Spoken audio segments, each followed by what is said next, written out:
को शामिल किया।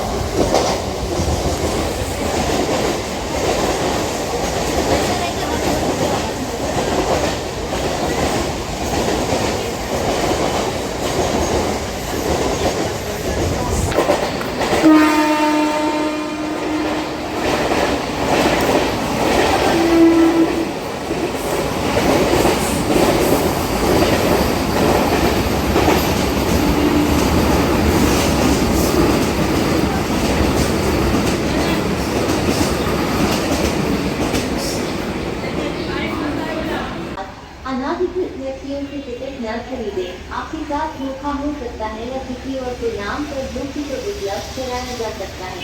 किसी और के नाम पर दो टिकट पर यात्रा करना भारतीय रेलवे अधिनियम की धारा 100